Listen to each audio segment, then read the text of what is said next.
Next aspect of salvation we want to talk about is redemption. Следующий аспект спасения, о котором мы хотим поговорить, это искупление. So we talk about our Redeemer Мы часто говорим или поем о нашем Искупителе and redemption. и об искуплении. Okay. Now, redemption views sin as slavery. И искупление дает взгляд на грех как на рабство. And redemption or freedom can be obtained only through the payment of a ransom. И избавление, искупление, освобождение из этого рабства возможно только если уплачен выкуп. So we are regarded as being born with a sinful nature.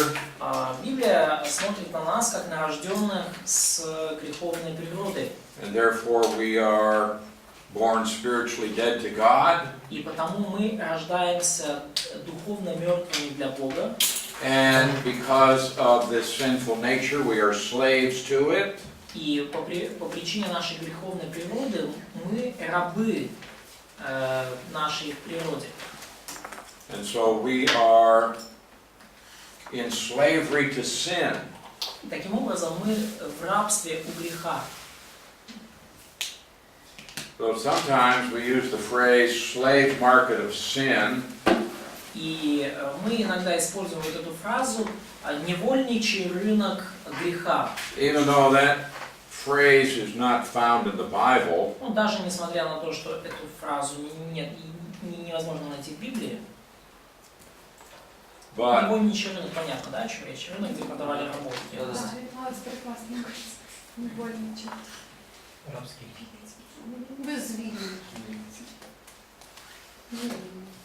Нет, ну не невольник, раб это, ну то есть так просто называют. Да, рынок, где продавали рабов.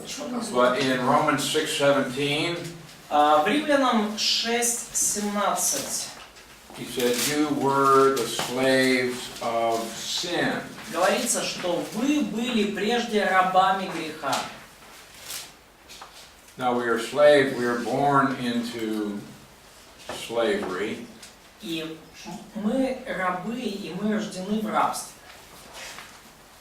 And we cannot set ourselves free. И мы не можем сами себя освободить из него.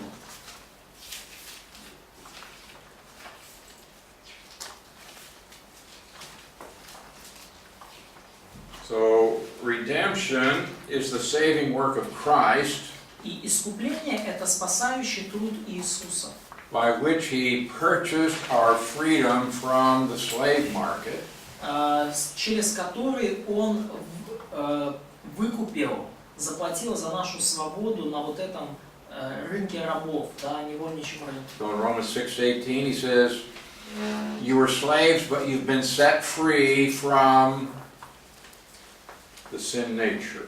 И в 18 стихе Римлянам Павел говорит, что вы были рабами, но вы освободились от греха, греховной природы. Римлянам 6:18 и перед этим 6:17. Now Jesus Christ is the only qualified Redeemer. И Иисус Христос – это единственный, кто может и имеет способность искупать. What does it mean to redeem? Что значит искупать? Что значит искупить кого-то? It means to set free by the payment of a price. Искупить – это значит освободить кого-то, уплатив цену. It means something is being held and a price must be paid in order to release it. То есть нечто было, нечто удерживается в плену, и должна быть уплачена цена для того, чтобы, выкуп, чтобы произошло освобождение. So it may be that someone wants to borrow money from you. Ну вот, это может как выглядеть. Кто-то хочет у вас денежек одолжить. Let's say they want to borrow $100 from you. Ну, кто-то хочет одолжить у вас $100. You say, that is a lot of money. И вы говорите, ну это богато, это много денег. Yeah, but I promised to pay you. Но я обещаю тебе, что я верну назад. Well, how do I know that you will pay me? Ну а откуда мне знать, что ты меня вернешь назад? Okay, what I will do, Хорошо, смотри, вот что я I сделаю. will give you my brand new laptop, Я тебе дам мой новенький ноутбук. and you can hold this until I pay you back the $100. И ты можешь его держать у себя до тех пор, пока я тебе не верну вот эту $100. And so if they don't pay you back when they agreed, then you get to keep the laptop. И если этот человек не уплатит в тот срок, о котором вы договорились, то вы у себя будете держать этот ноутбук. Do you have this principle here? То есть у вас такой принцип работает здесь, в Украине? Ну вообще нет, как бы Да, нужно так своими. Самбар. Да. Yes, Между своими that's exactly договорами. it. Now, what your friend must do is to redeem his laptop. И что ваш друг должен сделать, по сути? Он должен выкупить свой ноутбук. How does he do it? Как он это делает? He has to pay a price. Он должен уплатить цену. That's a basic concept. This is an old biblical concept. Это базовая концепция, это достаточно древняя библейская концепция. Sometimes in the Bible it's called a pledge or security. Ну, иногда там по-разному вот это называют это явление в Библии. Yeah. Ну, вот это явление выкупа часто встречается.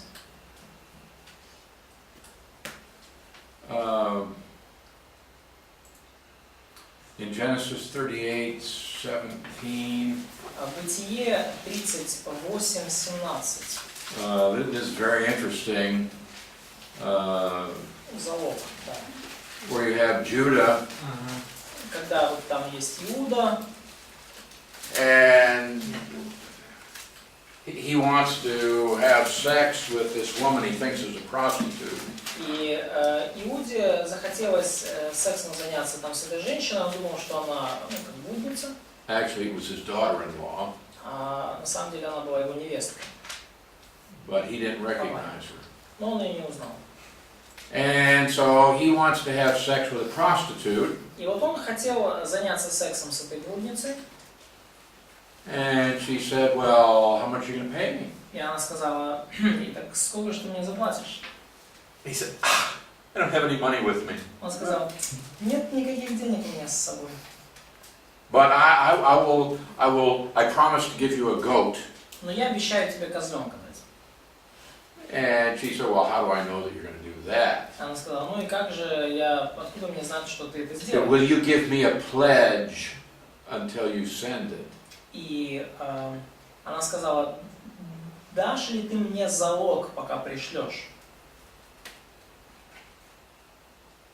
And he said, well, what pledge shall I give you? И он сказал, какой дать тебе залог?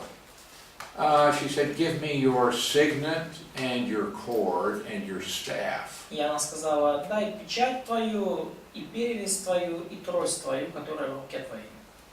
Well, the signet, Ну, печать, it was like a stamp that we use today, это было как вот, та печать, которую мы сегодня используем. but oftentimes it was a cylinder То есть очень часто это был вот такой цилиндр, that they would hang around their neck on a cord. который они на веревочке, который на веревочке висел на шее. And if they wanted to sign their name to something, they would take that cylinder and they would roll it on a piece of clay. И если они хотели свое имя, скажем так, как под роспись сделать, они брали эту печать и ее вот так прокатывали по куску глины. And when you rolled it out, there would be your signature. И вот когда вы так вот прокручивали эту печать вот в тот там вот получалось, как будто ваша So подпись. she says, okay, give me your signet И Фомарь сказал, ну вот дай мне печать свою. and the cord that it's hanging on, И перевязь твою, ну то есть веревочку, на которой она and висит. give me your staff. И дай мне твой трость. So that's the pledge. То есть вот это залог. So he gave those things. И он дал ей это. Now, the way for him to ransom those was to send the goat that he promised. И как он мог бы получить это назад? Он должен был послать ей назад обещанного козленка. Or we have the idea someone is kidnapped. Или, например, вот, уже из нашего мира идея вот ребенка похитили, да? And the person who takes the child И человек, который похитил ребенка, sends a note to the parents and says, pay me this much money and I will return your child. человек, похитивший ребенка, посылает письмо родителям, говоря, вышли мне такую-то сумму денег, и я вам вашего ребенка верну. Now the price that they have to pay is called the ransom. И вот эта плата, которую нужно внести, это вот как раз выкуп называется, да, у нас. Setting this child free is called redemption. И освобождение этого ребенка называется искупление. Now, Ну, мы не говорим выкупление, мы говорим искупление. the one who is being held captive И тот, кто оказался в плену, cannot buy his own freedom. он не может купить свою собственную свободу. And one who is in the slave market И тот, кто находится на вот этом рынке рабов, cannot purchase his own freedom. он не может свою собственную свободу купить сам, заплатить за нее. A free person is the one who must pay the ransom. Свободный человек это тот, да, то есть за выкуп раба должен заплатить свободный человек, ну, вне рынка. За выкуп раба должен заплатить свободный человек.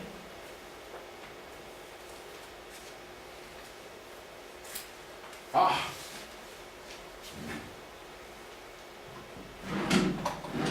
This is not wireless. More wires. Вопрос. Yes, question. Случаи с гладиаторами, они имели право заслужить свободу. So when it comes to gladiators in ancient Rome, could they kind of earn or win their freedom? It was possible in some societies for a slave to purchase his own freedom. В некоторых сообществах было возможно для раба, невольника, выкупить собственную свободу. But not from the slave market. Но не на невольничьем рынке. As someone in the slave market, he has no resources and he can't purchase his own freedom. Тот, кто оказался на рынке рабов, у него нету никаких своих денег, и он не может купить свою собственную свободу. Это возможность заработать. Гладиатор на арене там еще может повоевать, а раб на рынке. All right, here we have this slave market of sin. И вот у нас рабский рынок греха. And every member of the human race is born inside the slave market. И все люди, rожденные в мир, они рождаются как раз-таки вот в этот рынок. We're born in this slave market because Adam's sin has been charged against us. Мы рождаемся на этом рабском рынке, потому что грех Адама вменен нам в вину. And because we are born with a sinful nature. И также потому, что мы рождены с греховной природой. And so the Bible says we are slaves to sin. И Библия говорит о том, что мы рабы греху. Now, a slave cannot purchase his own freedom. Only a free man can buy a slave. И раб не может купить свою собственную свободу, только свободный человек может выкупить раба. But every member of the human race is born into the slave market. Но каждый человек, каждый представитель человечества, он рождается на рынке рабов. The exception is Jesus Christ. За исключением Иисуса He is born Христа, outside of the slave market. который рожден вне рынка рабов. Why? Почему? Because he is born of a virgin, Поскольку он рожден от девы. does not have Adam's sin charged against him, И грех Адама не вменен против него. does not inherit a sinful nature from his human father, Он не наследует греховную природу от своего земного отца. because he has no human father. Потому что нет у него земного отца. And therefore he is born outside of the slave market as a free man. Потому он рождается вне невольничьего рынка, как свободный человек. Now, the one who would redeem a slave must have resources. И тот, кто хочет выкупить раба, у него должны быть какие-то ресурсы. You see, I might want to redeem something, but I don't have the money. То есть может такое случиться. Я как бы хочу кого-то выкупить, но у меня денег нету столько. I might want to redeem my laptop that you're holding, but I don't have the money. То есть я, может быть, и хочу свой ноутбук назад выкупить, который ты у себя держишь, но нет денег у меня. So the Redeemer must have resources. То есть искупитель должен обладать определенными ресурсами. And he must be willing to pay the price И он должен быть готов к тому, чтобы уплатить цену, to set free the one in bondage. чтобы освободить тех, кто находится в плену, в заключении. Now, in order to get out of the slave market, И для того, чтобы выбраться из этого рабского рынка, the price is paid. а, The price is paid. да, вот эта цена уплачена. То есть для того, чтобы цена необходима для выхода с And рынка Jesus on уплачена. the cross paid the price for everyone in the slave market. И Иисус на кресте уплатил цену за каждого человека, находящегося на этом рынке рабов. So he went to the slave market and said, okay, I'll pay for everybody. И то есть он приходит, Иисус, на этот рынок и говорит: я заплатил за всех. So he said, all of you are free to go. И говорит: все вы можете свободно отсюда выходить. You're free. Вы свободны. But Но the individual now must make a decision to leave the slave market. теперь человек должен принять решение покинуть этот рынок. It's a personal decision. Это личное решение человека. Now, to get out of the slave market, you have to go out the door. И для того, чтобы вам выйти с этого рынка, вам нужно... And Jesus said, I am the door. Иисус говорит: я есть дверь. There's only one way to get out of the slave market, and you have to go through the door, which is faith in Jesus. Есть только один путь к выходу из этого рынка рабов, и это путь через дверь, которая есть Иисус. Now, the truth is, there are many people who do not want to be free. Но истина в том, что есть множество людей, которые даже и не хотят быть свободными. They're here, they know what it is, they're comfortable. Они там живут, они знают, что там есть, им комфортно. Some people like it, Некоторым людям даже это нравится. and they don't want to be free, И они не хотят освобождения. or they don't want to put faith in Jesus for whatever reason. Или они не хотят верить в Христа по каким бы то ни было причинам. Now, I want you to get three aspects of redemption. И теперь я хочу, чтобы вы поняли три аспекта искупления. First, for redemption, there must be the payment of a price. Первое. Для искупления должно случиться оплата цены, уплата цены. Apart from the payment, there is no redemption. Вне такой оплаты нету искупления. The second aspect of redemption is the actual release from bondage. И второй аспект искупления это, реально вот это уже освобождение из неволи, из плена. And then thirdly И третье is the release, the actual release after the payment of the price. это вот уже как бы суммарно, это освобождение из неволи после уплаты цены. А чем отличается второе и третье? So what's the difference between second and third? What we're going to see is that there are verses in the scripture И что мы увидим в Писании? that talk about, some verses talk about redemption and they only mean payment. А некоторые стихи говорят об искуплении, но подразумевают только вот выкуп, уплату цены. There are other verses Есть другие that стихи, talk not at all about the payment of the price, they only talk about the result of, or the actual release from bondage. которые говорят они не говорят вообще о выкупе, об уплате цены, но они говорят как о результате, да, об освобождении из неволи. And then there are other verses that talk about the freedom after the payment of the price. И есть еще третья группа стихов, которые как раз говорят о свободе, полученной после уплаты выкупа, уплаты цены.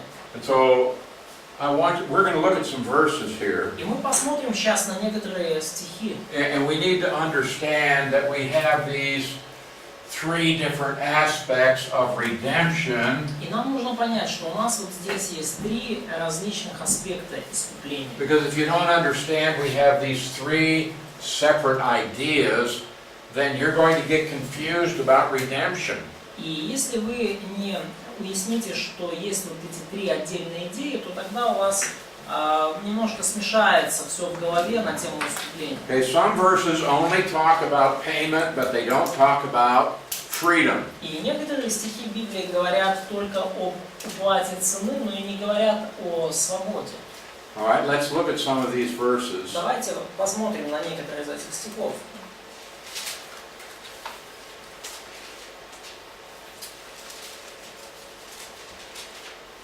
All right, Mark 10:45. Марка 10:45.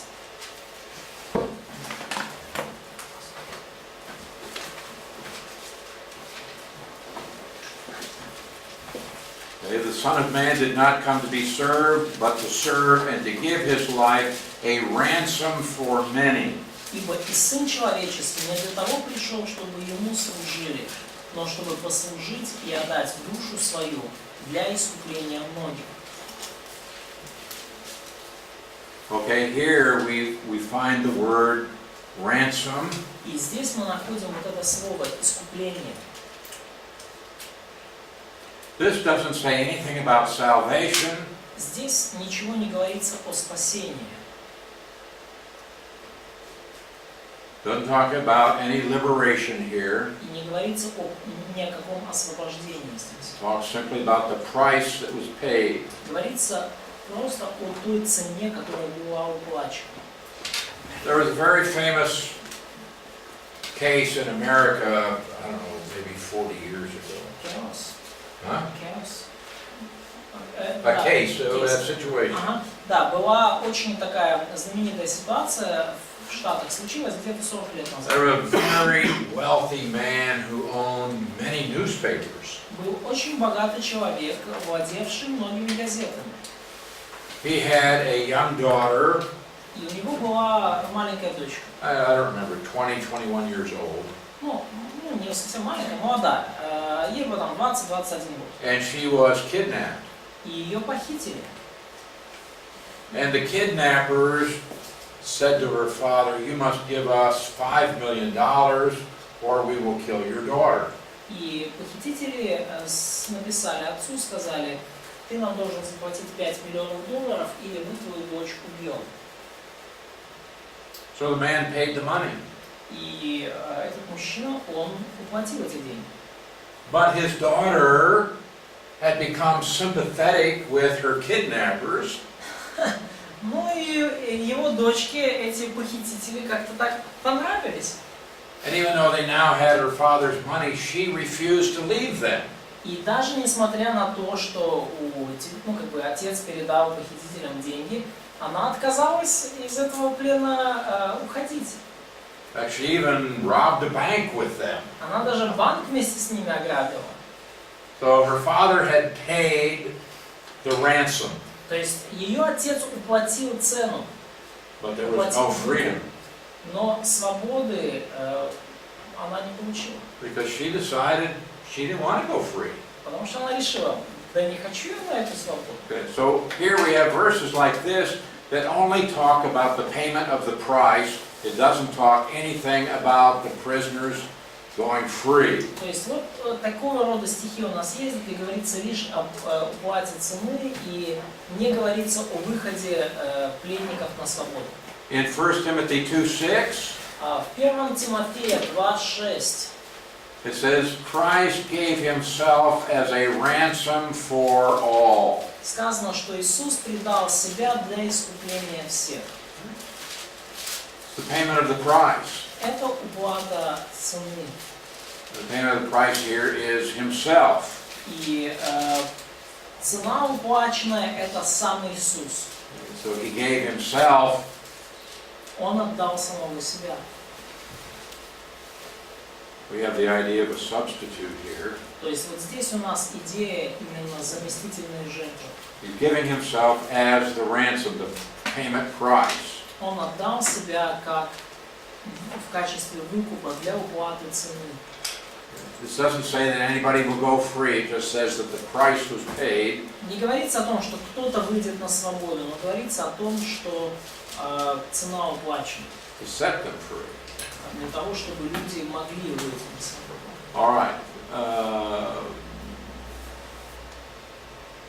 All right. Let's read this verse, 2 Peter 2:1. Ну, давайте прочитаем еще один стих. Это 2 Петра 2:1. Now this is talking about false teachers. Говорится здесь о лжеучителях. I want you to read this verse and tell me whether these false teachers are saved or not. И я хочу, чтобы вы прочитали этот стих и сказали мне, эти лжеучителя, спасенные люди или нет? Нет. В этом стихе не видно. It's not obvious from this verse. This says that they deny the Lord who redeemed them. И в этом стихе о них сказано, что они отвергают искупившего их Господа. Is that what your verse says? Это то, о чем говорит ваш стих, да? Да, yes.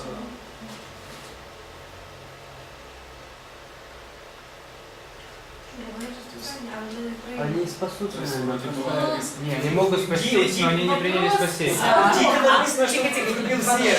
So untranslatable discussion about whether are they saved or not. Вопрос искупи, они не искупившие. Они не ходят на свободу.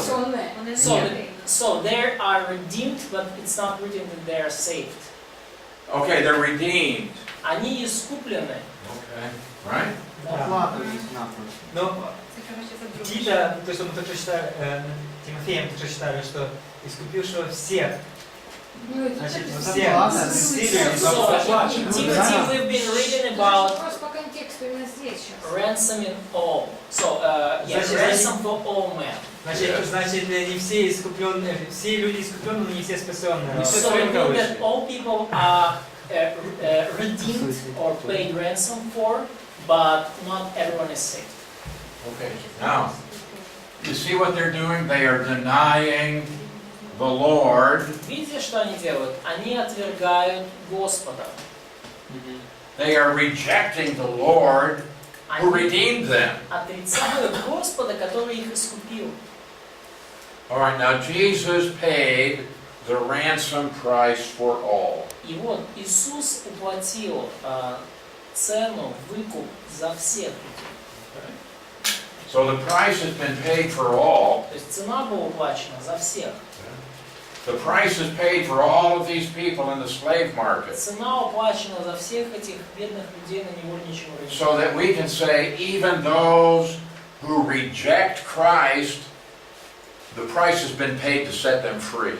И мы можем сказать, что даже за тех, кто отвергает Христа, цена их освобождения была уплачена. So in one sense, И в определенном смысле we can say all have been redeemed. мы можем сказать, все были искуплены. Does not mean that all have gone free. Но это не значит, что все вышли на свободу. All right. So there are some verses that only talk about the price that was paid. И потому есть вот некоторые стихи, которые говорят лишь о уплаченной цене. So 2 Peter 2:1, Например, вот 2 Петра 2:1, they were redeemed. That is, the price was paid for them, but they didn't go free. они были искуплены, цена за них была уплачена, но на свободу они не вышли. Now there are other places that talk about the release from bondage, Но есть другие стихи, которые передают идею освобождения из неволи. but it doesn't talk about the price that was paid. Но не говорится ничего об уплаченной цене.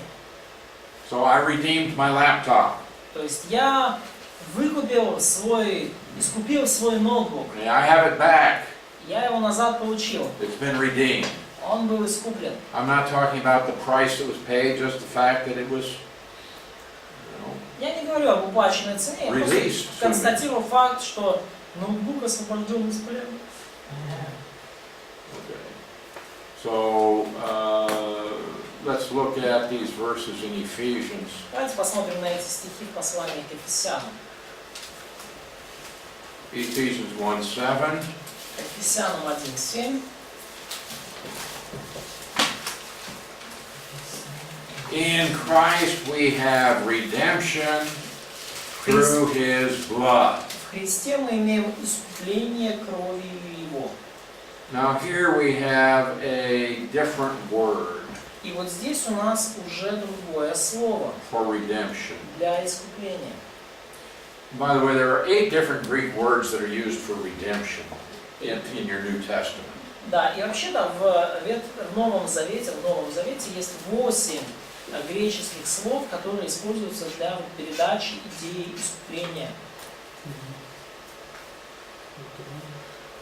This one И вот это слово is talking about the release. говорит именно об освобождении. So the redemption here is the setting free. То есть искупление здесь, идея именно в том, что люди выходят на свободу.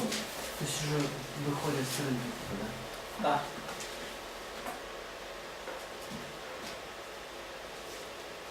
Но здесь говорится про цену тоже. But there is also about price here. Yeah, through His blood. Yes.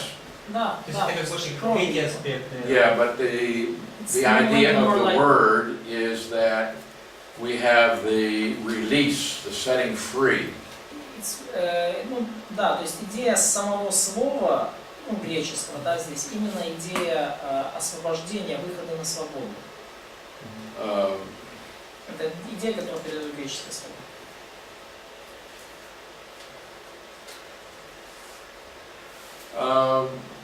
In verse 14, В стихе 14 we have the same word again. то же самое слово.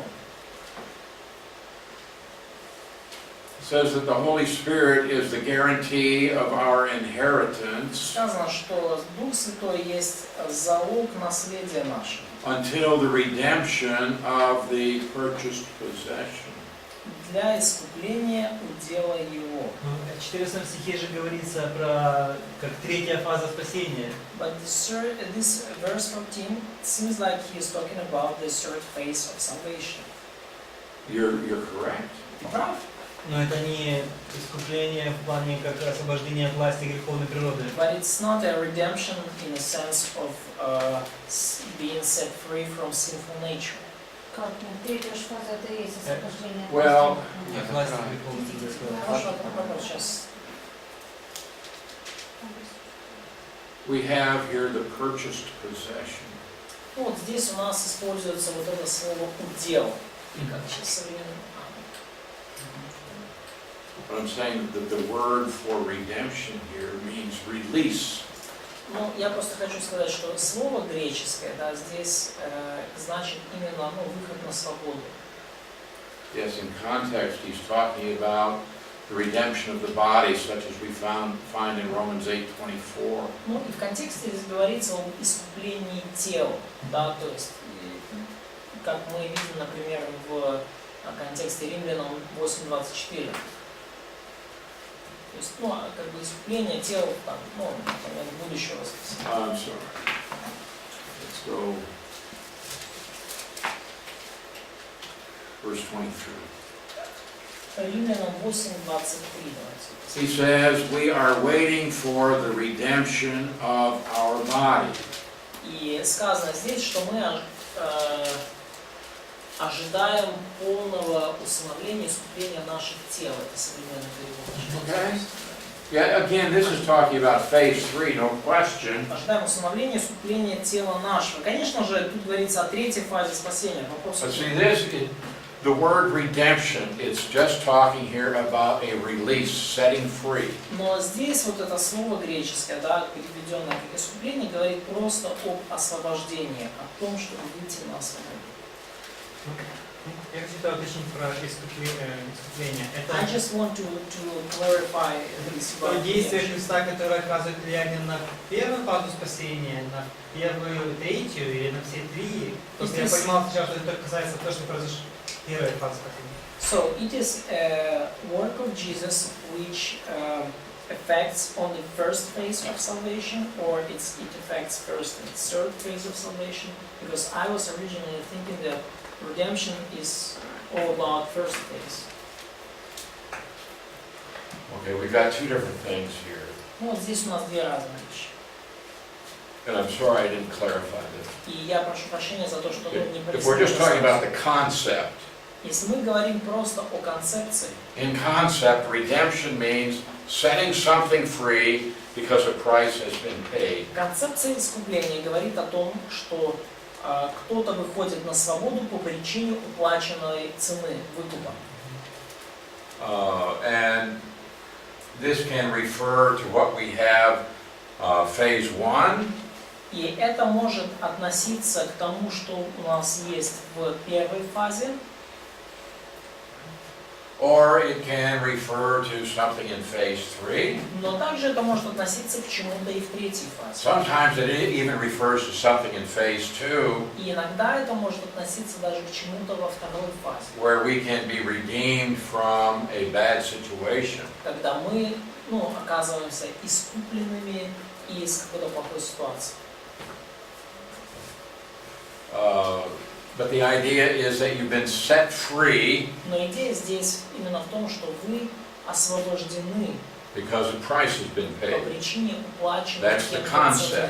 Это концепция. All I'm saying now is that when you find the word redemption, Все, что я хочу вам сказать сейчас, это если вы встречаете это слово sometimes the искупление, word is talking about the price иногда это слово подразумевает именно цену, without any necessary release. и безо всякого, и совершенно не обязательно, что при этом имеет место освобождение. Sometimes when you find the word redemption, it means the release from bondage, but it's not talking about the price, it's talking about the release. Иногда, когда вы встречаете слово искупление, оно подразумевает именно выход из неволи, но ничего не говорится в том контексте о уплаченной цене, о выкупе. And in some passages, both ideas are in view. И в некоторых отрывках присутствуют обе идеи. All right, Ephesians 4:30. Например, Ефесянам 4:30. Again, Опять же. don't grieve the Holy Spirit by whom you were sealed for the day of redemption. Не оскорбляйте Святого Духа Божия, которым вы запечатлены в день искупления. Again, this is talking about phase 3. Опять же, говорится здесь о третьей фазе. Yeah. Говорится о третьей фазе. Мы разбирали, что второй, может быть. We were- На день То есть искупления. был день Третья фаза. искупления. Там на день, Прошлый. правильный перевод. на день. Третья фаза, Серега. Ага. Прошлый год мы тут разбирали со всеми учителями. Пневматология. Подожди, да? за фазу мы говорим спасения, да? Не, это третье, там неправильно. Или за аспект? Мы говорим за спасение или за аспект? Значит, преподаватель говорит, что здесь речь о третьей фазе. И ваши знатоки греческого вам еще это подробнее разъяснят и докажут. Она спросила, какой аспект. Да, аспект Аспект и слово искупления. So, what aspect of redemption is here?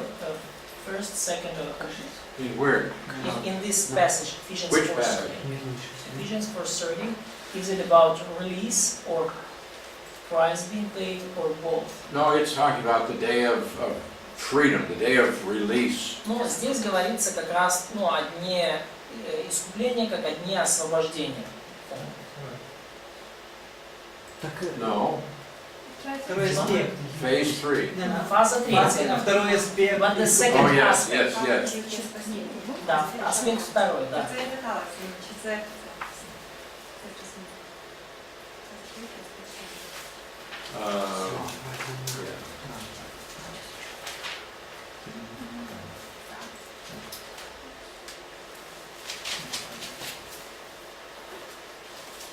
In Romans 3:24, Римлянам 3:24.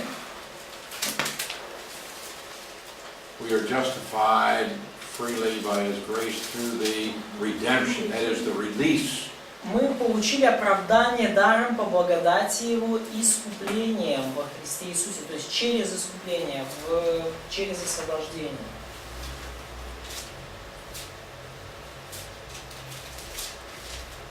То есть тут уже о третьем аспекте, да, речь? So this is the third aspect here in Romans No. 3:24. Еще нет? Окей.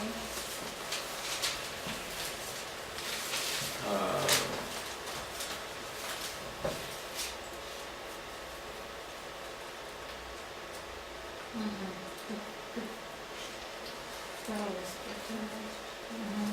So what I'm saying here is that И что я хочу the здесь idea сказать? here is liberation. Идея здесь именно в освобождении. In these verses we've just been looking at. Ну, все вот эти стихи здесь. Now, in some Это все были по второму аспекту. passages, both the payment and the release are included in the word for redemption. И в некоторых отрывках вот в это слово искупление включаются и аспект освобождения, и аспект цены. То есть это вот как раз вот третий аспект сейчас у нас. До этого мы все говорили, как бы о первом и втором. 1 Peter 1:18. 1 Петра 1:18. You were not redeemed with corruptible things. Зная, что нетленным серебром или золотом искуплены вы от суетной жизни.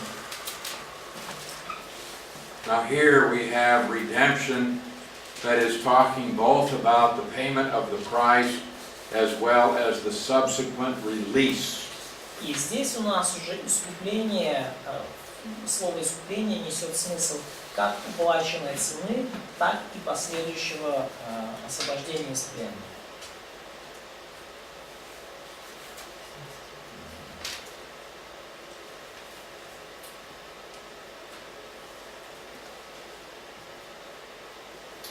All right, and then again in Titus 2:14. И опять же, в Титу 2:4. Можно вопрос? Yeah. А почему тогда, получается, второе не содержит это? Второй аспект освобождения из неволи. Как может быть свобода без уплаты цены? So, Это за второй аспект. so the question about the second aspect, how it is possible to have idea of release and setting someone's free, but without, idea of price paid, ransom. That's the emphasis. The emphasis is simply on the release. Акцент стиха, да, то есть акцент вот в тех стихах, о которых мы говорили перед этим, был именно на результате, на Чисто освобождении. акцент. So I can say I have been redeemed. Я могу сказать, что я был искуплен. And now I'm talking about my liberation, my freedom. И я говорю сейчас о своем освобождении, о своей свободе. I'm not talking about the price that was paid. Я не говорю о цене, которая была уплачена.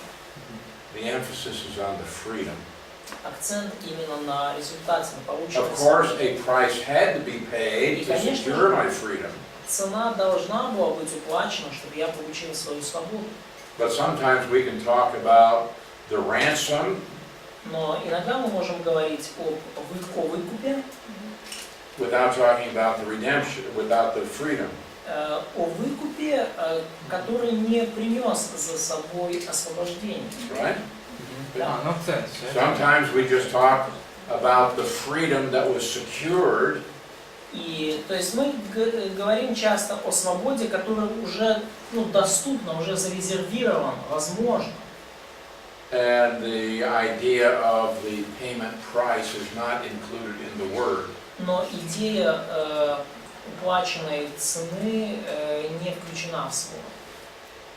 Okay. Может быть, лучше это называть, использовать термин не 3 аспекта искупления, а 3 способа описания искупления в Писании.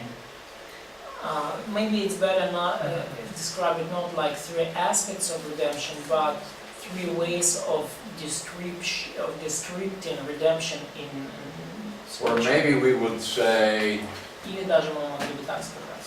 yeah, different terms, different Greek words describe redemption. Различные греческие слова, различные термины, описывающие искупление. Потому что это все один и тот же процесс, но по-разному написано. Because it's just the same process, but described, differently from different sides. С другой стороны, Одно дело Христа. It's a one work of Jesus, Одно и то же, просто описано the same по-разному. work of Jesus described in different ways.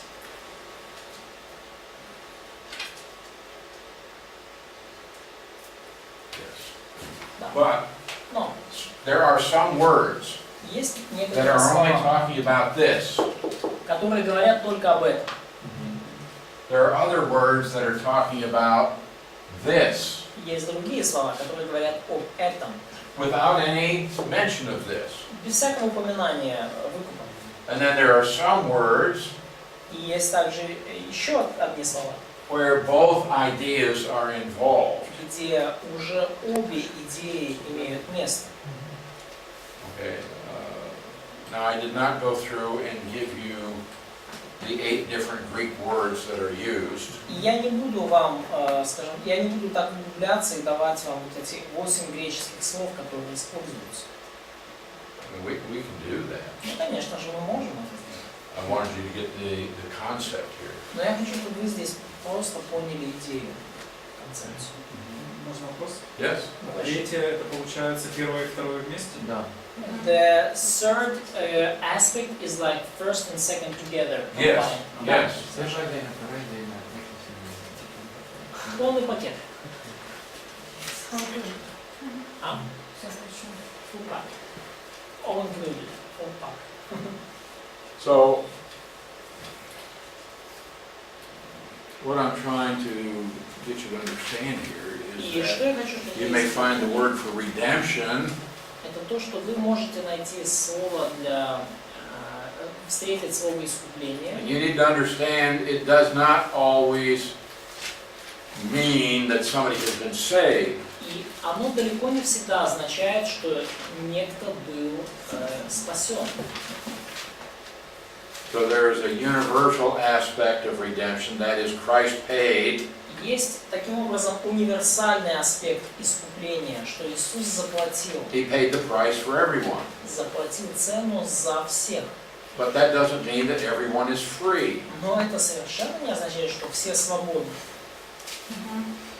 The only ones who experience the redemption Только те пережили на самом деле искупление в полной are мере, those who put faith in Christ. кто уверовал в Христа.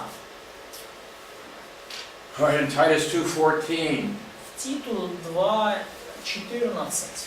says Christ gave himself for us, Говорится, что Иисус дал себя за нас, that he might redeem us чтобы избавить нас. Вот здесь слово переведено «избавить». well, you have a different word here. How is that different from? It's like this synonymous of to set free, to liberate, Okay. to deliver from.